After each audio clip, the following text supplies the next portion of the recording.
السلام علیکم ناظرین، میں ہوں حفصہ زاہد اور آپ دیکھ رہے ہیں 12 نیوز۔ جیسا کہ آپ سب کو پتا ہے کہ لاک ڈاؤن کا پیریڈ کافی عرصہ تک رہا، لیکن اب تک شادی ہال کھل چکے ہیں، لیکن کوئی بھی SOPs پر عمل نہیں کر رہا۔ اس لیے آج ہمارے ساتھ ایک بہت اہم شخصیت موجود ہے جو کہ شیخ عبدالوحید ہیں، president of restaurants and active president of hotel ایسوسی ایشن۔ جی السلام علیکم وحید صاحب۔ مجھے یہ بتائیے گا وحید صاحب کہ کرونا وبا کی وجہ سے آپ لوگوں کو کتنا نقصان ہوا ہے؟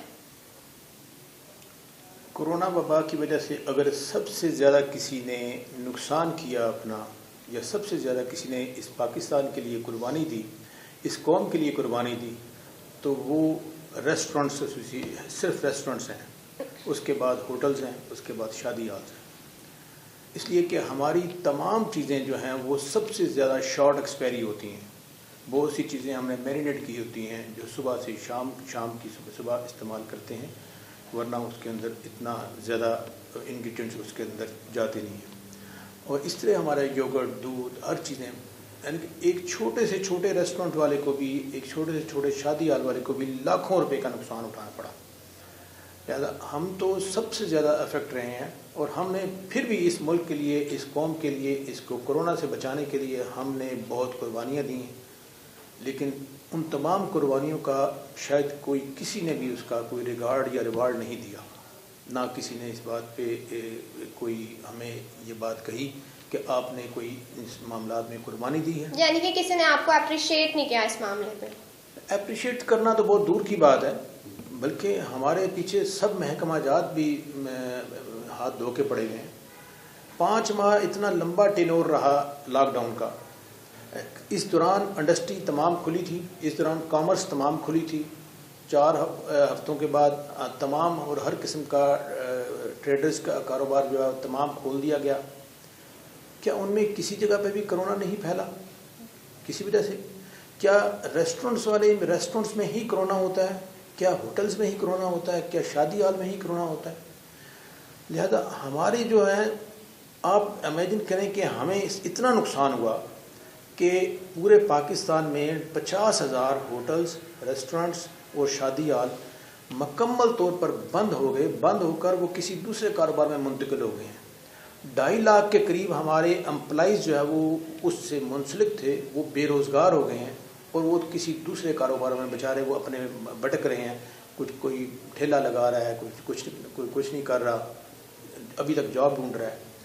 ہمارا 90% ہمارے ہوٹلز، ریسٹورنٹ اور شادی ہال جو ہیں وہ رینٹل پراپرٹی میں ہیں، جن کی اپنی پراپرٹی نہیں ہے، وہ صرف بزنس کرتے ہیں۔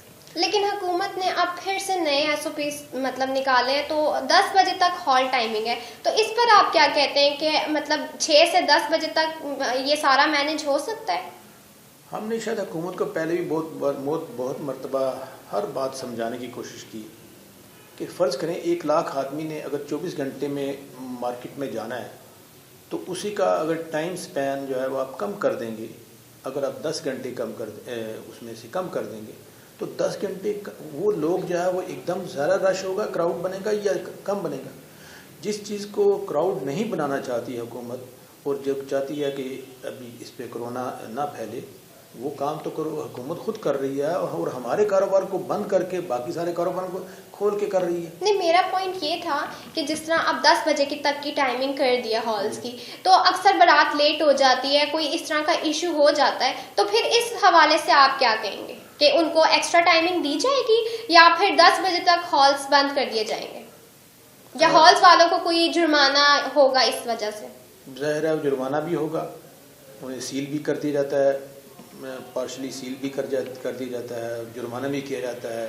حتیٰ کہ یہاں بھی ہے کہ ہمارے امپلائیز اور شادی ہال کے شادی میں جو گیسٹ آئے ہیں، ابھی تمام ڈسٹرکٹ میں، پورے پنجاب میں 500 روزانہ کرونا کے ٹیسٹ جو ہے وہ شادی ہالوں میں اور ان کے امپلائیز سے اور گیسٹوں سے لیے جائیں گے، مہمانوں سے لیے جائیں گے، جو کہ NIH سے یہ کروائیں گے۔ ڈسٹرکٹ ہیلتھ آفس والوں کو یہ انسٹرکشن آ گئی ہیں، انہوں نے ٹیمیں بنا دی ہیں پورے ڈسٹرکٹ میں، ایک ڈسٹرکٹ سے 500 ٹیسٹ لیے جائیں گے۔ لوگ امپلیمنٹ اتنا زیادہ کرتے نہیں، لیکن ہم بائی فورس کروانے کی پوری کوشش کرتے ہیں۔ اچھا، میں اسی پہ آپ سے ایک چھوٹا سا فنی سا کوشچن کروں گی کہ جس طرح اب باراتی آئیں گے اتنا میک اپ کر کے لڑکیاں آئیں گی تو انٹرسٹ بھی ہینڈ سینیٹائزر یوز کریں گی اور ماسک لگائیں گی یا ہالس کے اندر بھی وہ ماسک لگا کر ہی گھومیں گی؟ جہاں تک ہماری ذمہ داری ہوتی ہے جی، شادی ہال کی، ریسٹورینٹس کی یا ہوٹلس کی، انہوں نے تو تمام چیزیں فلفل کی ہوئی ہیں. اپنی انٹرنس گیٹ پہ بھی تمام سینیٹائزر رکھے ہوئے ہیں دونوں طرف، اندر بھی جا کے سینیٹائزر موجود ہیں. لیکن ہمارے ہاں سینیٹائزر یوز کرنے کا، استعمال کرنے کا کوئی کنسیپٹ نہیں ہے. جہاں تک بڑے ہی عجیب و غریب قسم کے بنیاد بنا دیے ہیں انہوں نے. ماسک پہننا، ماسک اندر انٹرنس کے لیے ہم لازم قرار دے دیتے ہیں کہ ماسک پہن کے جائیں. اندر جا کے کھانا تو نہیں آدمی کھا سکتا بغیر ماسک اتارے. بہت سے ریسٹورینٹس میں ایسے دیکھا گیا ہے کہ انٹرنس پہ یا شاپنگ مالس میں انٹرنس پہ تو وہ کہتے ہیں کہ ماسک ضروری ہے، آپ کو اس پہ فائن بھی ہو سکتا ہے، اور جب اندر جاتے ہیں تو لوگوں نے ماسک اتار دیے ہوتے ہیں یا پھر جو ہے اپنے منہ سے تھوڑا سا نیچے کر دیے ہوتے ہیں. تو کیا اس سے ان کو کورونا وبا نہیں لگے گی؟ یہ چیزیں تو یہ صرف ایک جگہ پہ نہیں ہیں، یا ریسٹورینٹس میں یا ہوٹلس میں نہیں ہیں، تمام شاپنگ مالس میں، تمام جگہ پہ، ہر جگہ پہ. دیکھیے، جو وزیر اعظم کے جتنے بھی پروگرام ہوتے ہیں، کیا اس میں سب لوگوں نے ماسک پہنا ہوتا ہے؟ کیا ہماری قومی اسمبلی، صوبائی اسمبلی، سینٹ جس میں جو سیشن ہو رہے ہیں اس میں کیا سب لوگوں نے ماسک پہنا ہوا ہے؟ ماسک اتار کے بات کر رہے ہیں، حالانکہ مائک تو ان کے سامنے لگا ہوتا ہے. تو کیا ماسک اتار کے بات کرنا ضروری ہے؟ کیا کھانے کے لیے ماسک اتارنا ضروری نہیں ہے؟ ماسک پہنے ہی رکھنا ضروری ہے؟ ایسا ماسک تو ابھی وزیر اعظم صاحب نے امپورٹ نہیں کیا کہ جو ماسک پہن کے کھانا کھایا جا سکے. دوسری بات یہ ہے کہ یہ اویئرنیس عوام کو ہونی چاہیے کہ نارمل لائف میں یا مارکیٹ میں یا بازار میں چلتے ہوئے ماسک پہنیں. کیا ماسک کی تمام جتنی بھی پابندیاں ہیں وہ ہمارے ہوٹلس پہ، ریسٹورینٹس پہ، شادی ہال پہ ہی اپلیکیبل ہیں؟ مارکیٹ میں نہیں ہے، بازار میں نہیں ہے، کسی دکان پہ نہیں ہے. ہر مارکیٹ میں نے تو یہاں تک بھی حکومت پاکستان کو، حکومت پنجاب کو کہا، پاکستان میں ایسی لاکھوں مارکیٹیں ایسی موجود ہیں جو ایک دکاندار بغیر کسی گیسٹ کے، ایک دکاندار دوسرے دکاندار کے ڈسٹنس جو ہے وہ سماجی فاصلہ 6 فٹ کا فاصلہ نہیں رکھتا. اتنی بڑی دکانیں نہیں ہیں، وہ ساتھ ساتھ بیٹھے ہوئے ہیں، وہ 6 فٹ کا تو فاصلہ ہی نہیں ہے ان کا. تو اگر ان کا گیسٹ آ جائے، ان کا گاہک آ جائے تو وہ کیسے ڈیل کریں گے اسے؟ ابھی بھی مارکیٹس میں اسی طرح رش دیکھنے کو آ رہا ہے جس طرح پہلے تھا، لاک ڈاؤن سے پہلے تھا. ابھی بھی ویسا ہی رش ہے اور کوئی ڈسٹینس نہیں ہوتا، کوئی کچھ نہیں ہوتا. تو اس پر آپ کیا کہیں گے؟ میں تو یہی بات کہتا ہوں، حکومت پاکستان کو ہم نے یہی کہا کہ آپ اویئرنیس پروگرام بنائیں، وہ چلائیں، لوگوں کو اویئر کریں کہ ماسک پہنیں، ماسک کے بغیر لائف نہیں ہے. اب یہ تھوڑا ہماری لائف کا حصہ ہے.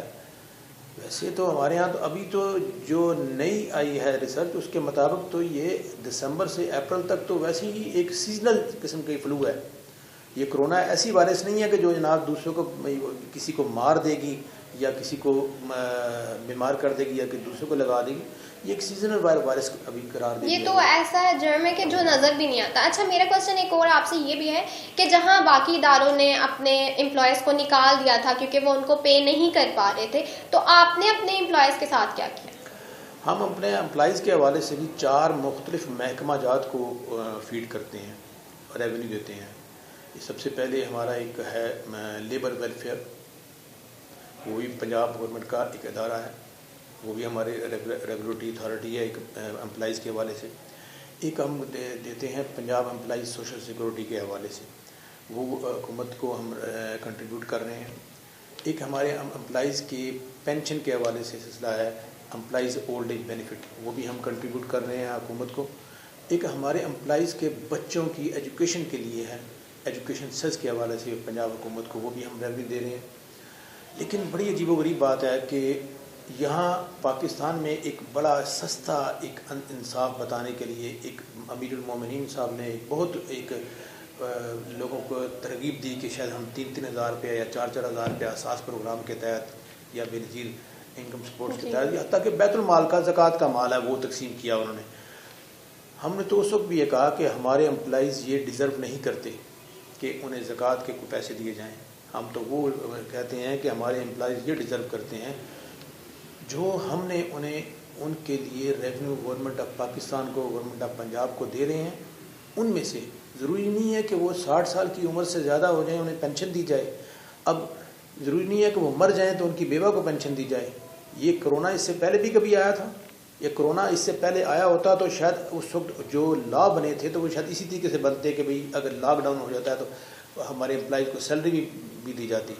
جہاں پورا پاکستان جو ہے بغیر کسی وجہ کے، بغیر کسی لا اینڈ آرڈیننس کے، کوئی کسی جگہ پہ بھی کوئی بھی لا انہوں نے نہ قومی اسمبلی میں پاس کرایا، نہ سیشن میں سینٹ میں پاس کرایا، تمام کے تمام آرڈیننس جاری ہوتے رہے. تو ہمارے امپلائیز کے لیے کیوں نہیں آرڈیننس جاری ہوا؟ ہمارے امپلائیز کو بھی آرڈیننس جاری کر کے انہیں بھی وہی سیلری دی جاتی جو ہم دے رہے ہیں، جو ہم ڈکلیئر کر رہے ہیں، ایک چارٹ دے رہے ہیں حکومت کو کہ یہ ہم اپنے امپلائیز کو سیلری دے رہے ہیں، یہ آپ کو ریونیو دے رہے ہیں، لہذا وہ تو انہیں سیلری دی جاتی. لیکن کسی نے کوئی کسی چیز کا بھی خیال نہیں کیا. اچھا، میرا سوال ایک اور آپ سے یہ بھی ہے کہ اتنا لاک ڈاؤن کے پیریڈ میں آپ لوگوں کو نقصان اٹھانا پڑا، تو گورنمنٹ نے آپ کے ساتھ کوئی تعاون کیا اس معاملے میں؟ میں پہلے بتا چکا ہوں کہ 90% جو ہے ہوٹل، ریسٹورنٹ، شادی ہال جو ہیں یہ کرائے کی پراپرٹی پہ ہیں، بلڈنگز رینٹ پہ ہیں. لہذا یہ مالکان کو کرایہ کی مد میں کرایہ بھی دینا پڑا، بند رکھ کے تمام اپنا بزنس کو بند رکھ کے اپنا گھر بھی چلانا پڑا اور مالکان کو کرایہ بھی دینا پڑا. کہ یہ کرایہ دینے کے ساتھ ساتھ حکومت نے ہمیں 1 روپیہ بھی سپورٹ نہیں کیا، کسی بھی معاملات میں ہمیں سپورٹ نہیں کیا. ہم نے بلکہ حکومت پنجاب کو یہ بھی ایک دی تھی پرپوزل کہ آپ ایسا کریں، پراپرٹی ٹیکس کو ویو آف کر دیں. تو جو آنر ہے، پراپرٹی آنر، انہیں کہیں کہ اپنے 3 ماہ کا پراپرٹی ٹیکس ہوتا ہے، 3 ماہ کا جو ہے اپنے ٹیننٹ سے کرایہ نہ دیں. لیکن اس کے باوجود کوئی ہم پہ کسی قسم کا 1 روپے کا ہمیں ریلیف نہیں ملا. جن کا جو سب سے پہلے کاروبار کھولے گئے، جو انڈسٹری بند نہیں ہوئی، جو سب سے پہلے کاروبار کھولے گئے، 3 ماہ کا انہیں بجلی کا بل، لاکھوں روپے کا بجلی کا بل کا انہیں ریلیف دیا گیا. سب بل ان کے ویو آف ہوئے. اور جو انڈسٹری انہوں نے کھولی 70 کلو واٹ تک کا انہیں تمام اور ہر قسم کے انہیں ان کے بل دیے گئے. یعنی کہ باقی اداروں کو تو ریلیف دیا گیا، لیکن جتنے بھی ریسٹورینٹس ہیں، شادی ہالز ہیں، ان کو کوئی ریلیف نہیں دیا گیا، کسی قسم کا بھی. اچھا شیخ صاحب، آپ کوئی چھوٹا سا میسج دینا چاہیں گے؟ میں یہ کہوں گا کہ سب سے پہلے بات یہ ہے کہ ہم حماد اظہر صاحب کو، وزیر اعظم پاکستان صاحب کو، minister finance minister Asad Umar صاحب، اور دوسرے ہمارے وزیر ہیں حفیظ شیخ صاحب مشیر، ہوٹل، ریسٹورنٹ اور شادی ہال، ان کے سے جو آپ ریونیو لے رہے ہیں، ہم مختلف ڈپارٹمنٹ نہیں، پاکستان میں میں آپ کو اس فورم پہ چیلنج کرتا ہوں کہ سب سے زیادہ 30 ڈپارٹمنٹ کو ہم اکیلے ڈیل کرتے ہیں. ہوٹل، ریسٹورنٹ، شادی ہال، 30 محکمہ جات کو مختلف وہاں رجسٹر ہیں یا ہم ان کو ریونیو دیتے ہیں. اتنے بڑے ریونیو دینے کے باوجود کیا ہمیں انڈسٹریل اسٹیٹس کیوں نہیں دیا جاتا؟ جب ریونیو لینے کی باری آتی ہے تو ہمیں کہا جاتا ہے ہوٹل، ریسٹورنٹ، شادی ہال، انڈسٹری. تو جب کوئی ریلیف دینے کی باری آتی ہے تو ہمارا اسٹیٹس کمرشل ہے. ہمارا اسٹیٹس وہ کمرشل ہے جو عام دکاندار کا ہے. ہم وہ لوگ ہیں جنہوں نے سب سے زیادہ امپلائمنٹ کنزیوم کی ہے. وزیر اعظم صاحب نے 1 کروڑ جاب دینی تھی، 1 کروڑ جاب تو نہیں تھی، ہمارے 2.5 لاکھ ملازمین جو ہے وہ روڈ پہ ہیں، وہ آج بھی جاب ڈھونڈ رہے ہیں. ہمارے جو ہے ریسٹورنٹ، ہوٹل، شادی ہال کرنے والے 50,000 لوگ جو ہے ان امپلائڈ ہو گئے ہیں، وہ ان کا کاروبار ختم ہو گیا ہے، وہ کوئی دوسرے کاروبار کے لیے دیکھ رہے ہیں. ہم تو کہتے ہیں کہ ہم وہ لوگ ہیں، ہمیں کچھ دیا نہ جائے. ہم نے جو حکومت پاکستان کو دیا، ہم نے جو حکومت پنجاب کو دیا، اس میں سے ہمیں ریلیف دیا جاتا. ہمیں آسان قرضہ جات دیے جاتے، اس انڈسٹری کو پروموٹ کرنے کے لیے ہمیں آسان قرضہ جات دیے جاتے، ہم تاکہ آگے چلتے ہیں. جی ناظرین، تو آپ نے دیکھا شیخ عبدالوحید صاحب ہمارے ساتھ موجود تھے. انہوں نے بہت اچھی بات کی کہ شادی ہالز بھی کھولے جائیں تاکہ جو ان کے امپلائیز ہیں ان کو کام کرنے کا موقع ملے جو در بدر گھوم رہے ہیں. اور انہوں نے عوام کو بھی بہت اچھا پیغام دیا کہ آپ لوگ ماسک یوز کریں، سینیٹائزرز یوز کریں، احتیاط کریں. اور مزید دیکھتے رہیے 12 نیوز. اسی کے ساتھ اپنی میزبان حفصہ زاہد کو اجازت دیجیے. اللہ حافظ.